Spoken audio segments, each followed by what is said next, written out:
Hello friends, good morning to all of you.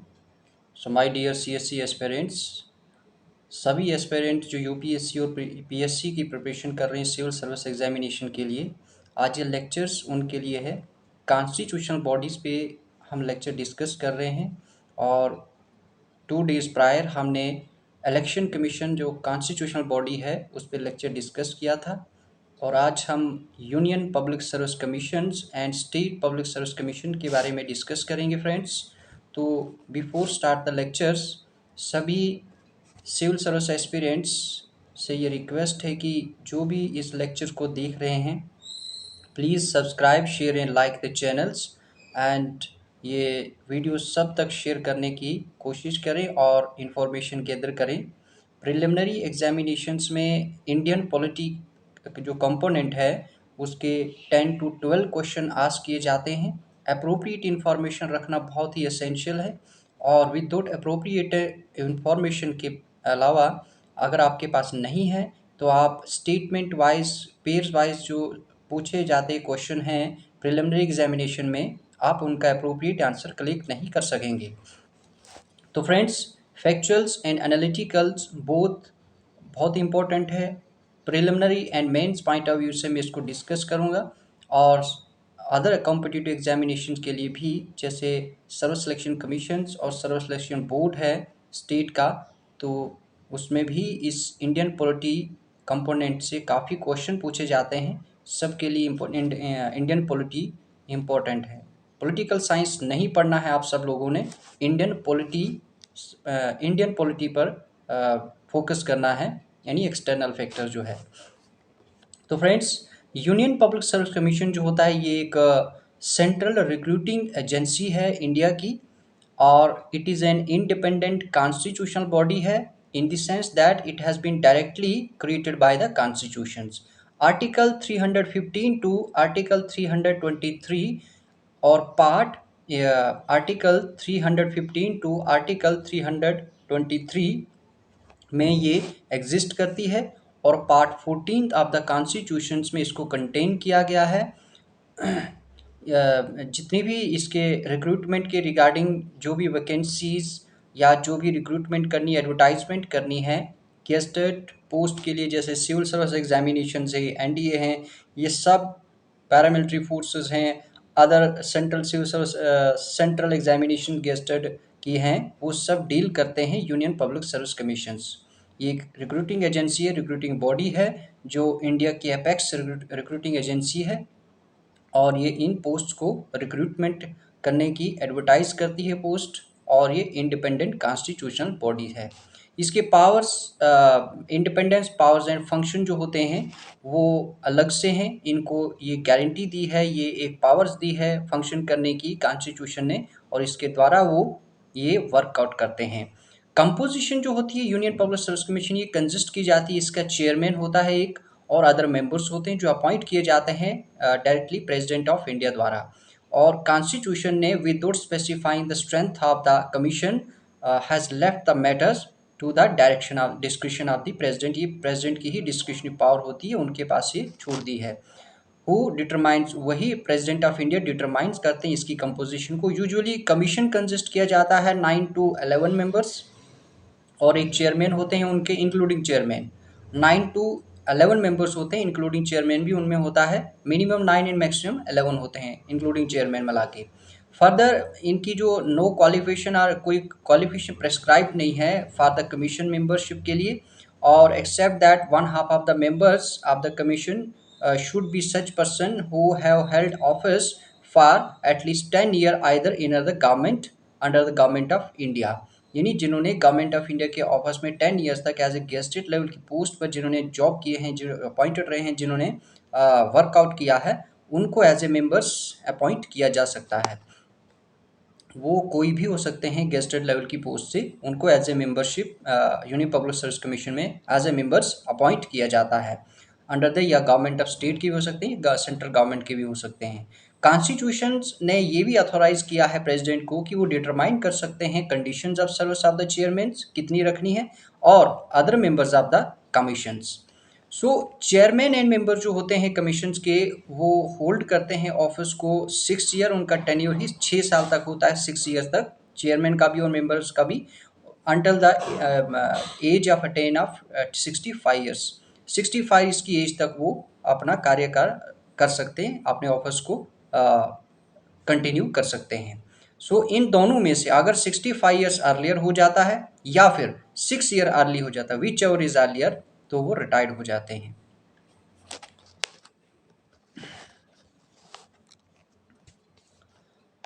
They can also be removed. उनका जो removing process है वो भी डिफरेंट है, और ये रिमूव भी किए जा सकते हैं अगर कोई अनएक्सपेक्टेंसी इनसे मिले, कोई डाउट या कोई करप्शन चार्जेस इनके ऊपर आए, तो इनको रिमूव भी किया जा सकता है before the expiry of their term by the president. ये प्रेसिडेंट द्वारा ही रिमूव होते हैं in the manner as prescribe by the constitution. कुछ मैनर्स हैं जो प्रेस्क्राइब किए हैं कॉन्स्टिट्यूशन में। ये प्रेसिडेंट अपॉइंट कर सकते हैं one of the members of the UPSC in as an acting chairman in the कुछ कैटेगरीज हैं, कुछ सर्कमस्टेंसेज है। जब चेयरमैन रिटायर्ड होते हैं तो एक्टिंग चेयरमैन उन्हीं मेंबर्स में से कोई भी अपॉइंट हो सकता है और वो प्रेसिडेंट ही करते हैं। जब office of the chairman vacant होता है तब कर सकते हैं, या फिर जब चेयरमैन अनेबल होते हैं अपनी ड्यूटीज या परफॉर्मेंस को फंक्शन करने में, तो या एब्सेंस होते हैं अपनी ड्यूटी से, तब भी members as an acting chairman work out कर सकते हैं और वो अपॉइंट किए जाते हैं प्रेसिडेंट द्वारा।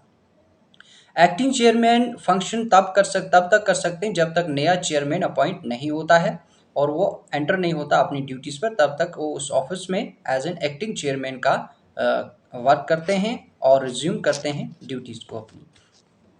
रिमूवल प्रोसेस ऑफ द जो चेयरमैन या मेंबर्स होते हैं वो प्रेसिडेंट ही इनको रिमूव कर सकते हैं, और members of UPSC from the office under the कुछ सर्कमस्टेंसेस हैं। वो क्या हैं? अगर if he or she is adjudged an insolvent, that is has gone bankrupt, तब भी उनको रिमूव किया जाता है।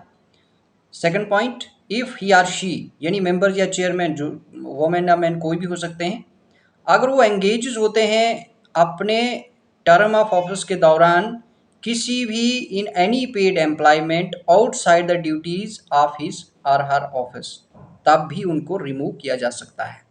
या फिर if he or she is in the opinion of the president, कि प्रेसिडेंट की ओपिनियन पर मेंबर्स या चेयरमैन अनफिट होते हैं, कंटिन्यू अनफिट होते हैं ऑफिस में, इस रीज़न पर भी उनको इन्फर्मिटी ऑफ माइंड या बॉडी कहा जाता है और प्रेसिडेंट उनको रिमूव कर सकते हैं ऑफिस से। एडिशंस में अगर हम देखें, प्रेसिडेंट रिमूव कर सकते हैं चेयरमैन को, किसी भी मेंबर को यूपीएससी के, या इनकैपेसिटी एंड मिसबिहेवियर पर भी वो उनको रिमूव कर सकते हैं। इसी तरीके से इस केस में प्रेसिडेंट जो होते हैं has referred the matter to the supreme court. ये इस केस में प्रेसिडेंट जो इस मैटर्स को सुप्रीम कोर्ट में रेफर करते हैं इंक्वायरी के लिए, कि उनका मिसबिहेवियर और इनकैपेसिटी को प्रूव किया जाए। और अगर supreme court after the inquiry uphold the cause of removal and advice करती है, तो प्रेसिडेंट चेयरमैन या मेंबर्स को रिमूव कर सकते हैं on the advice of the supreme court after inquiry. Under the provisions of the constitution, advice जो है वो टेंडर की जाती है बाय द सुप्रीम कोर्ट इस रिगार्ड में, इस मैटर्स पर, और ये बाइंडिंग होती है प्रेसिडेंट के लिए। During the course of inquiry by the supreme court, president suspend कर सकते हैं चेयरमैन को और या फिर मेंबर्स ऑफ द यूपीएससी को, अगर वो गिल्टी प्रूव हो जाए उनकी। तो मिसबिहेवियर जो टर्म है, इस कॉन्टेक्स्ट में, मिसबिहेविंग के कॉन्टेक्स्ट में, कॉन्स्टिट्यूशन ने ये स्टेट्स क्या है, क्लियर किया है कि चेयरमैन या कोई भी मेंबर है यूपीएससी का, वो अगर पाया जाता है गिल्टी ऑफ मिसबिहेवियर, तो इज कंसर्न या इंटरेस्टेड इन एनी कॉन्ट्रैक्ट और agreement made by the government of India और द गवर्नमेंट ऑफ स्टेट, तो या फिर पार्टिसिपेट करते हैं किसी भी प्रॉफिटेबल ऑर्गेनाइजेशंस में, या फिर बेनिफिट लेते हैं others accept his or her on duties, तो भी उनको अपनी, या फिर किसी प्राइवेट कॉरपोरेशंस में भी वो इन्वॉल्व होते हैं एज ए जॉब या प्रॉफिट अर्निंग करने में अपने जॉब के अलावा, तो भी उन चेयरमैन या मेंबर्स को रिमूव किया जा सकता है अपने यूपीएससी से या अपने ऑफिस से।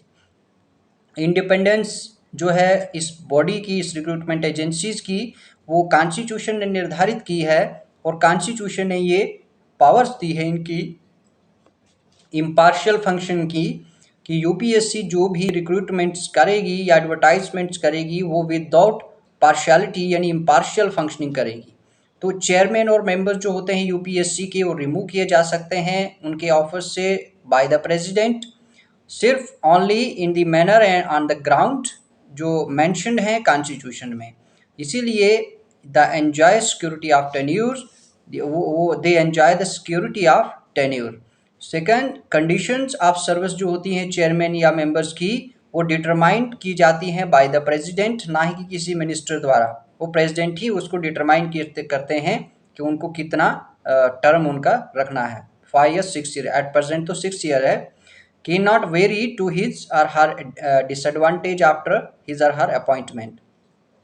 एंटायर एक्सपेंसेस जो हैं वो इंक्लूड होते हैं सैलरीज में, allowances and pensions of the chairman and members of the UPSC, और वो चार्ज किए जाते हैं कंसोलिडेटेड फंड ऑफ इंडिया से। इसी तरीके से they are not subject to vote of parliament, यानी यूपीएससी के मेंबर्स और चेयरमैन जो होते हैं वो subject to vote of parliament नहीं होते हैं। वो कोई भी पार्लियामेंट में या अंदर जाके हाउसेस के अंदर उनको ना सिटिंग परमिशंस हैं, ना उनको वोट कास्ट करने का परमिशंस हैं। So chairman of the UPSC on ceasing to hold office is not eligible for further employment in the government of India or state। जो भी चेयरमैन यूपीएससी का बनता है, जब वो वहाँ से रिटायर्ड होता है, उसके बाद उनको री एम्प्लॉयमेंट यानी further employment government of India में या किसी स्टेट में इंडिया के नहीं प्रोवाइड की जाती। It is the highest post of the civil services, यानी टॉप क्लास एजेंसीज है, और इसके बाद इनको कोई भी एम्प्लॉयमेंट नहीं प्रोवाइड की जा सकती। ये सब इसके बिलो ही आते हैं। तो डाउन में, अपर से डाउन में किसी को नहीं भेजा जा सकता। सो मेंबर जो होते हैं यूपीएससी के, वो भी सीज करते हैं अपने होल्ड ऑफ ऑफिस, और वो एलिजिबल होते हैं आगे अपॉइंटमेंट के लिए चेयरमैन ऑफ यूपीएससी या स्टेट पब्लिक सर्विस कमीशन के। जो यूपीएससी के मेंबर्स होते हैं वो एलिजिबल होते हैं, या तो उनको वो chairman of state public service commissions के लिए बनाया जाता है, या फिर यूपीएससी या यूनियन पब्लिक सर्विस कमीशन के चेयरमैन पर अपॉइंट किया जाता है, but not for any other employ. किसी दूसरी एम्प्लॉयमेंट के लिए उनको अपॉइंट नहीं किया जा सकता गवर्नमेंट ऑफ इंडिया में या फिर किसी स्टेट में। चेयरमैन और मेंबर जो यूपीएससी के होते हैं, after having completing his office term, first term, not eligible for reappointment. वो अपना फर्स्ट टर्म जब कंप्लीट करते हैं तो वो रीअपॉइंटमेंट के लिए एलिजिबल नहीं होते हैं to that office, are not eligible for the second term. वो फर्स्ट टर्म के लिए ही एलिजिबल होते हैं, सेकंड टर्म के लिए नहीं। फंक्शन, इसी तरीके से फंक्शन जो यूपीएससी करती है वो विदाउट पार्शियलिटी करती है, और ये कंडक्ट करती है examinations of for appointments all India services की। ऑल इंडिया सर्विस में आपके आईएएस आते हैं, आईपीएस आते हैं, आईएफओएस आते हैं, ये आईएफएस इंडियन फॉरेस्ट सर्विसेज आते हैं। ये सब ऑल इंडिया सर्विसेज में आती हैं। जैसे पैरामिलिट्री फोर्सेस की कुछ सर्विसेज हैं, उसी तरीके से डिफेंस सर्विसेज हैं, जैसे एनडीए, सीडीएस, ये ओटीए, ये सब जो हैं यूपीएससी ही कंडक्ट करती है। सो central service and public services of the centrally administrated territories, तो एजिस्ट करती है स्टेट को, यूपीएससी स्टेट को भी एजिस्ट करती है अगर दो या दो से ज़्यादा स्टेट यूपीएससी से रिक्वेस्ट करें कि आप हमारी अंदर आके इस एग्जामिनेशन यानी स्टेट सिविल सर्विस एग्जामिनेशन को भी कंडक्ट करें, तो ही यूपीएससी उसको कंडक्ट करती है। In framing and operating schemes of joint recruitment for any services for which candidates possessing special qualifications are required। ये सर्व करती है ऑल और any of the needs of the state on the request of the state governor. सिर्फ state के governor पर ही request करने पर ही ये उनकी ज़रूरत को सर्व करती है। And with the approval of the, या फिर जब प्रेसिडेंट का अप्रूवल ही मिले, प्रेसिडेंट ऑफ इंडिया का, तब। ये कंसल्ट करती हैं कुछ मैटर्स को जो रिलेट करते हैं पर्सनल मैनेजमेंट से, और वो क्या हैं? All matters relating to methods of recruitment to civil services and for civil posts. और प्रिंसिपल फॉलो किए जाते हैं अपॉइंटमेंट करने के लिए सिविल सर्विसेज में, और पोस्ट एडवर्टाइज करने में, और प्रमोशन देने के लिए, और transfer from one service to another के लिए। उसके बाद है ये यूपीएससी जो है ये सूटेबिलिटी देखती है कैंडिडेट्स की for appointments to civil services and posts for promotions and transfers from one service to another and appointments for by transfer और डेपुटेशंस। तो ये कंसर्न डिपार्टमेंट्स रिक्रूटमेंट्स रिकमेंडेशन देती हैं प्रमोशंस के लिए, और रिक्वेस्ट करती हैं यूपीएससी के साथ कि उनको रेटिफाई करें। ऑल डिसिप्लिनरी मैटर जो होता है यूपीएससी अफेक्ट करती है पर्सन पर, और ये सर्विंग होता है under the government of India, और ये स्पेशल सिविल कैपेसिटी में होता है। इसमें इंक्लूड किया जाता है memorials petitions relating to such matters. वो कौन से मैटर्स हैं? सेंश्योर सर्विसेज, सेंश्योर जिसमें सर्व करता है डिसअप्रूवल को, विद होल्डिंग ऑफ इंक्रीमेंट्स को, और withholding of promotions, recovery of pecuniary loss, reduction to lower services और रैंक मीन डेपुटेशन डिमोशंस, या फिर कंपलसरी रिटायरमेंट्स, या रिमूवल फ्रॉम सर्विस, या फिर डिसमिसल फ्रॉम सर्विस। तो ये कुछ नॉर्म्स हैं, कुछ कैपेसिटीज़ हैं सिविल सर्विस की, जिनमें ये मेमोरियल इंक्लूड होते हैं। पेटिशंस ये रिलेट करते हैं इन मैटर्स के साथ कि जब भी ऐसा कोई केस अगर किसी भी सर्वेंट का मिले तो उनको फिर यहाँ ये चीज़ें, या उनको इंक्रीमेंट विद होल्ड बंद होती है, प्रमोशंस बंद होती हैं, या उनका डिसअप्रूवल करना पड़ता है, या फिर रिकवरी करनी पड़ती है पेक्यूनरी लॉस की, या फिर रिडक्शन करनी पड़ती है, उनकी सर्विस को कम करना पड़ता है यानी डिमोशंस करना पड़ता है, या फिर कंपलसरी उनको रिटायर्ड किया जाता है, या फिर सर्विस से रिमूव किया जाता है, या फिर सर्विस से डिसमिस भी किया जाता है। ये सारे प्रोविजंस होते हैं। कोई भी क्लेम रिम्बर्समेंट के लिए लीगल एक्सपेंसेस इंकर किए जाते हैं by civil servant in defending legal proceedings instituted against him in respect of act done in the executions of his official duties. तो any claim for the award of a pension in respect of injuries sustained की जाती हैं by a person जबकि serving under the government of India and any question as to the amount of any such award. तो matters जो होता है वो temporary appointment for period exceeding 1 year और regularization of appointments. Matter relate करता है grant of extension of services या फिर re-employment of certain retired civil servants. So any other matter relate जो पर्सनल मैनेजमेंट्स के साथ होते हैं। तो इसमें ये सब रूल यूपीएससी प्रिपेयर करती है। इसी तरीके से इसी की कंडीशंस पर जो स्टेट्स होती हैं उनके पास भी यही एजेंसीज होती है जिसको हम स्टेट पब्लिक सर्विस कमीशन के साथ जाने जाते हैं। ये भी इसी में ही आर्टिकल 315 टू 323 में डील करती है, और पार्ट 14 ऑफ द कॉन्स्टिट्यूशंस में रखा गया है इसको। इसका काम जो वर्क होता है ये भी डील करती है इसकी डीलिंग, इसकी composition, appointment and removal of members, power function and independent of a state public service commission होता है। और इसकी कंपोजिशन भी जो है ये कंसिस्ट किया जाता है। इसकी कंपोजिशन चेयरमैन होता है, और उसी तरह से अदर मेंबर्स होते हैं जो अपॉइंट किए जाते हैं गवर्नर ऑफ ए स्टेट द्वारा। और कॉन्स्टिट्यूशन डज नॉट ये स्पेसिफाई नहीं करती इसमें कि strength of commission, but has left the matter to the discretion of the governor. ये सब कॉन्स्टिट्यूशन ने नहीं डिफाइन किया कितने मेंबर्स होने चाहिए, कितने चेयरमैन, ये सिर्फ गवर्नर पर ही ये सारा रिस्पॉन्सिबिलिटी है कि वो इसको कैसे रेटिफाई करते हैं। ये discretion power of the governor है। फर्दर कोई क्वालिफिकेशन भी निर्धारित नहीं है, प्रेस्क्राइब नहीं है कॉन्स्टिट्यूशन में उनकी मेंबर्स या चेयरमैन बनने की क्वालिफिकेशन क्या है। और एटलीस्ट इसमें 10 ईयर्स जो होल्ड सर्विस करते हैं गवर्नमेंट ऑफिस में उनको मेंबर्स या फिर चेयरमैन के पद पर भेजा जाता है। तो कॉन्स्टिट्यूशन ऑथोराइज करती है गवर्नर को उनका टेन्यूर, कैंडिडेट्स जितने मेंबर्स चेयरमैन होते हैं उनका टेन्यूर डिटरमाइन किया जाए। तो मिनिमम इनकी जो 6 ईयर्स इनका टेन्यूर होता है, बट 62 ईयर्स इनकी लास्ट एज होती है। तो इन दोनों में से जो भी अर्लियर में आ जाएगा तभी वो रिटायर्ड किए जा सकते हैं उनकी पोजीशन से। तो ये एड्रेस किया जा सकता है रेजिग्नेशन, अगर कोई रेजिग्नेशन करता है तो वो गवर्नर को रिजाइन एड्रेस करते हैं अपना।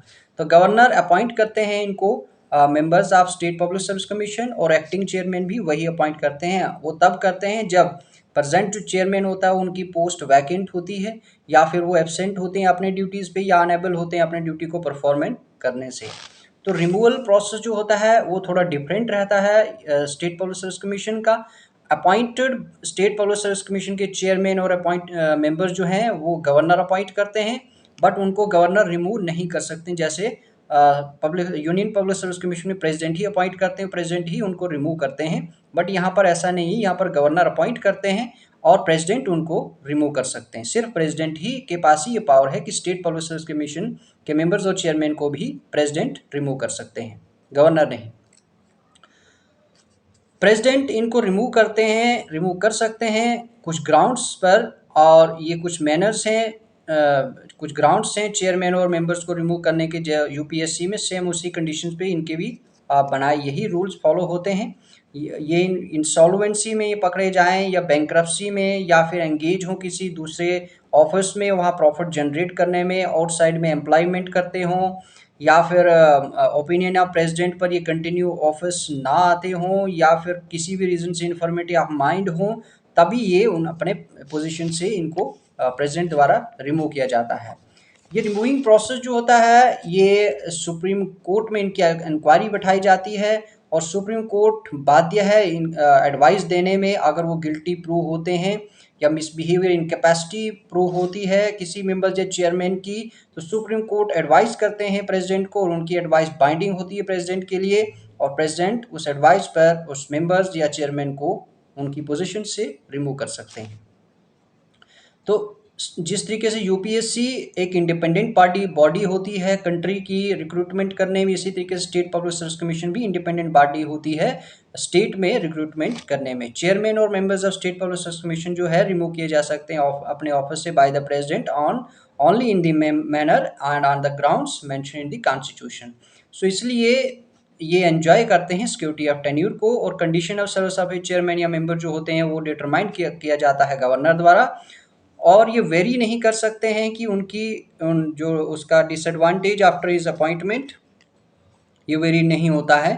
तो एंटायर एक्सपेंसेस जो होते हैं इंक्लूडिंग उसकी जो सैलरी है, अलाउंसेस है, पेंशन है ऑफ ए चेयरमैन और मेंबर्स की स्टेट पब्लिक सर्विस कमीशन की, वो चार्ज किए जाते हैं consolidated fund of the state. Union public service commission के consolidated fund of the India से चार्ज किए जाते हैं, और इनके सैलरीज, अलाउंसेस और पेंशन जो है स्टेट कंसोलिडेटेड फंड से ड्रॉ किए जाते हैं, दिए जाते हैं। इसी तरीके से ये they are not subject to vote of the state legislature. State legislature में सब्जेक्ट टू वोट कोई इनका विषय नहीं होता है।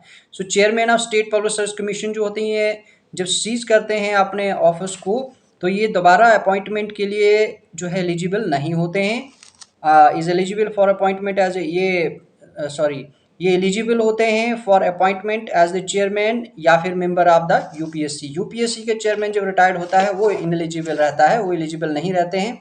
But state public service commission का चेयरमैन जब रिटायर्ड होता है तो वो एलिजिबल होते हैं यूनियन पब्लिक सर्विस कमीशन के मेंबर्स बनने के लिए, और या फिर चेयरमैन बनने के लिए, या फिर किसी भी बॉडी का स्टेट पब्लिक सर्विस चेयरमैन बनने के लिए, but not for any other employment under the government of India state.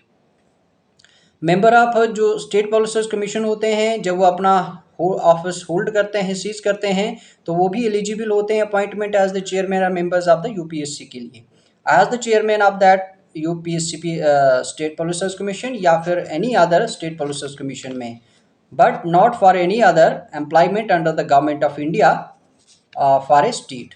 Chairman या members of state public service commission जो होते हैं वो एलिजिबल नहीं होते हैं for reappointment that office that is not eligible for second term. So function इनका जो होता है ये all matter relating to methods और रिक्रूटिंग सिविल सर्विस को देखते हैं स्टेट की, या फिर पोस्ट जो होती है सिविल उनको देखते हैं, या प्रिंसिपल फॉलो किए जाते हैं अपॉइंटमेंट करने के लिए सिविल सर्विस के, या पोस्ट या उनको प्रमोशन देना है या उनको ट्रांसफ़र करना एक सर्विस से दूसरे सर्विस में। तो सूटेबल कैंडिडेट्स अपॉइंटमेंट्स के लिए सिविल सर्विस में लाए जाते हैं। ये सारा responsibility state public service commissions का होता है। सेम कंडीशन जैसे यूपीएससी करती है, उसी तरीके से स्टेट पब्लिक सर्विस कमीशन भी उसी कंडीशन में स्टेट में वर्क करती है। अगर कहीं पर भी कोई ही जैसे कुछ एरियाज होते हैं, कुछ स्टेट्स होती हैं जिनकी जॉइंट पब्लिक सर्विस कमीशन होती हैं, तो जॉइंट पब्लिक सर्विस कमीशन जो है दो स्टेट्स या दो से ज़्यादा स्टेट्स का भी होता है, या दो यूनियन टेरिटरी का भी होता है। जैसे जम्मू एंड कश्मीर का स्टेट पब्लिक सर्विस कमीशन, ये जम्मू एंड लद्दाख दोनों के लिए ही रिक्रूटमेंट एजेंसीज का काम करता है। तो ये joint public state public service commission ये two or more than two states का भी होता है। जब अगर यूपीएससी और state public service commission create किए जाते हैं डायरेक्टली बाय द कॉन्स्टिट्यूशन, तो joint state public service commission भी क्रिएट किए जा सकते हैं बाय an act of parliament on the request of the state legislature concern.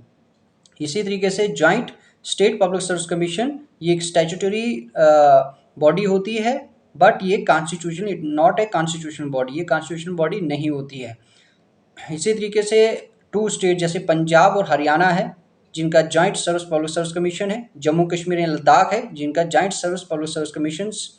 और after the creation of Haryana out of the Punjab in 1966, chairman and members जो joint service public service commission के होते हैं अपॉइंट, वो भी अपॉइंट जो है किसी गवर्नर के द्वारा नहीं होते हैं, वो भी अपॉइंट जो है प्रेसिडेंट द्वारा होते हैं।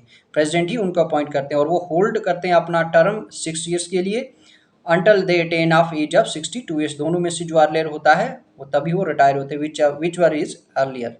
सो उनको सस्पेंड किया जा सकता है, रिमूव किया जा सकता है प्रेसिडेंट द्वारा, अपॉइंट भी प्रेसिडेंट करते हैं और सस्पेंड या रिमूव भी प्रेसिडेंट करते हैं। So they can also resign from their office at any time.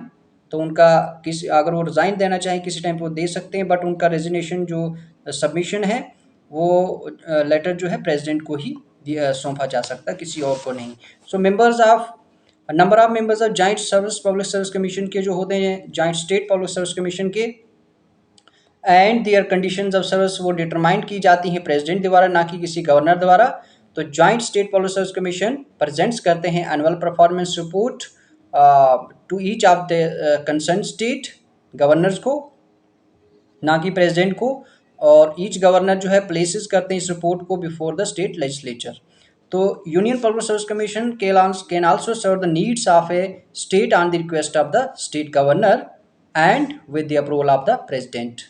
So approved जो होता है government of India act of 1919 का है, 1919 का। और ये central public service commission set किया गया था तब इन 1926 में और entrusted with the task of recruiting civil servants. So government of India act 1935 ने प्रोवाइड किया था इसको एस्टैब्लिशमेंट करने के लिए of not only A federal public service commission but also a provincial public service commission and joint public service commission for 2 or more provinces. So friends, the lecture is over. I hope uh, you will gain the lecture, you will gain the information from these lectures, and wish you very all the best and prepare very well for the preliminary point of view and the main point of view. I will meet with you again on tomorrow with the latest lectures and other constitutional bodies. So Jai Hind and thank you so much.